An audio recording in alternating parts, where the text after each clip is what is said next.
The harbor smelled like wet rope and cold iron when the night watch made his pass along Pier 88. Wind came off the river and popped the tarps hung high along the liner's flank. Floodlights washed the hull a pale yellow that turned every rivet into a bead. She towered over the pier with the calm arrogance of a palace. Swept funnel, endless decks, glass and chrome now hidden behind scaffolding. She had crossed oceans in champagne and silk. Tonight, she was loud with grinders and hammers. The Navy had taken her into service and handed back a rush job. Strip the glamour, fit in bunks, wire her for war.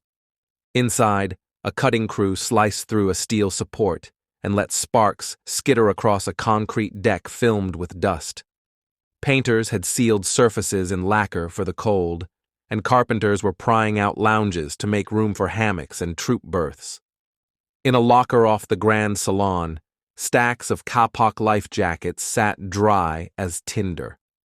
A small thread of smoke rose where hot metal found scraps swept into a seam and left there because someone meant to come back. A sailor opening the door caught the smell, sweet and wrong, like heated varnish. He stepped into a haze and saw a dull orange under the pile. He shouted for a line. Someone pulled a valve and found no pressure. Someone else ran for the pier alarm. Flame took the room the way a match takes dry grass. Lacquer flashed along trim. Canvas, rope, and stacked linens turned into a wick. Hot air raced down passages meant for easy walking and now perfect for draft. Men ran blind through smoke, banging into railings that were already blistering. The first loud knock was a pane bursting in a lounge. The second was a locked door kicked off its hinges by men who knew they had a minute to keep the corridor useful and no more. A boatswain grabbed a bullhorn and tried to track who went in and who came out. Names blurred under soot and masks. You held the shoulder strap of the man ahead and hoped the floor stayed where it was. Engines across Manhattan turned over in houses where boots waited beside bunks. Sirens crossed the island and spilled onto the riverfront. Fireboats coughed awake and churned for the pier, whistles bawling at tugs to clear off. The first companies stared up at a freeboard so tall that ladderwork felt like scaling a warehouse wall. Smoke pushed from shell doors in a steady, muscular roll. The chief on scene read it in a glance. Too much heat, too fast. Get water on it, get people out, and keep her upright long enough for both. Design that had been a marvel at launch betrayed her that night. Open volumes, sweeping ventilation, long corridors, perfect for air, perfect for fire. A sprinkler loop sat dry where conversion work had left valves shut. A standpipe key didn't match a replaced lock. Hose teams crawled into lounges already glowing at the seams, knocked down rolling flame, and crawled forward again on knees, coughing against masks that couldn't keep up with a ship's worth of burning finish. Fireboats laid in with deck guns, throwing heavy streams through broken windows and shell doors.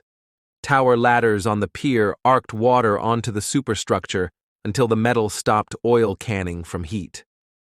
The knockdown worked, and it did something else no one could ignore. Thousands of gallons went aboard in minutes, ran downstairs, met closed doors, and pooled where architects had never planned. Stability is quiet until it isn't. The list showed first in knees and ankles, a lean you feel before you admit it. A chief on a fireboat watched the painted boot top sink by inches and called it in. Orders shifted. Streams lower, push weight to starboard, keep the big guns off the high side. But the heat inside still demanded volume, and every gallon added a question with no soft answer. Inside, beauty turned to fuel in real time. A mural buckled and curled like a leaf. Brass softened under glove. A grand staircase caught sound and sent it up and down like an organ so you could hear the fire's position by the pitch. Smoke layered until your lamp showed nothing but a coin of brown.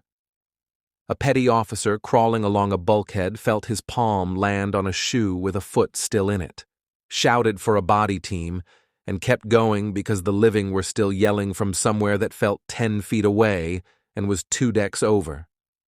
Across the river, crowds stacked 3 deep along railings. Faces took on the liner's red glow from within. Embers rode wind and landed on coats. A reporter scribbled as a photographer fought smoke that wanted his lens. The radio said, "Holding it," and "Under control," in voices meant for city ears. On the pier, the men working knew the ship was doing math under their feet, the kind you only see when it's finished. Near midnight, the lean stopped pretending. Crews stepping aboard realized they were walking uphill. A ladder truck reset its jacks on timber cribbing, and the driver set the brake with a hand that knew there wouldn't be many more adjustments. Fireboats cut streams to jump lines. Salvage teams drilled scuppers and chased water with pumps. Brown runoff spurted and steamed, and for a moment you could imagine the balance coming back. Then loose gear slid in a low, gathering rush. A piano broke its casters and went across a lounge like a black animal. The heel fed itself. A chief dropped to one knee, hand on deck, and told his aide to start the pullback in order. Retreat has no romance. It's names and head counts and not leaving anyone in a room that is about to become a wall. They cleared just ahead of the moment everybody had been keeping out of his mouth. The ship rolled with a slow, sick certainty, lines snapping in white arcs. Steel moaned in a pitch that crossed the river and landed in the chests of people on the far bank. She went over onto her side with a slap that tossed spray like rain, funnel-kissing pier and staying there like a tired head laid down. Men on the boats threw engines astern to keep clear. On the pier, firefighters stood with masks off and mouths open, then bent and went back to work, because fire still burned in what used to be ceilings and had become floors. Morning showed a thing no one had rehearsed. A palace lay like a stranded bridge, masts sideways, windows looking into water. Smoke threaded from vents now open to the sky. The pier's edge wore scars where steel had ground it smooth. Divers went into water you couldn't see your own glove in, tying lines in blackness, counting breaths. Pumps thumped on the hour. Engineers drew chalk diagrams and talked about centers and moments, and what a hull can forgive before it won't. The Navy took what could be saved, and the city started the argument that always follows.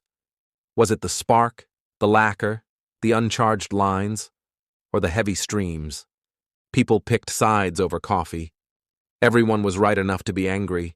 There were names to carry. A rigger last seen 5 minutes before a floor dropped sideways. A cook who had stayed to help and paid the cost in smoke he couldn't cough free. A young firefighter pulled off a line by his shoulder strap because he kept stepping into a space that wasn't a floor anymore. The ledger of the day was written in black marker on a pier post no one wanted to pass, and everyone did. The river kept working because rivers do. Ferries cut their angles. Tugs nosed barges along. The great hull stayed as a warning you could read without words. When workers finally cut her open, the inside looked like a theater after a riot. Seats ripped free, ornaments scabbed into scales. Here and there a curve of molding kept a strip of gold. A light fixture still threw stubborn sparkles. Men moving through that tilted world learned the lesson with their boots. Water is cure and poison, and balance is not a metaphor. In time, the fire was fully out, the inquiries were written, and the plans for writing and scrapping moved from talk to steel. Procedures changed, pier boxes got pressure, conversion crews learned that valves taped open and tagged visible weren't optional. Fireboats kept their pumps but shifted tactics near high-walled ships.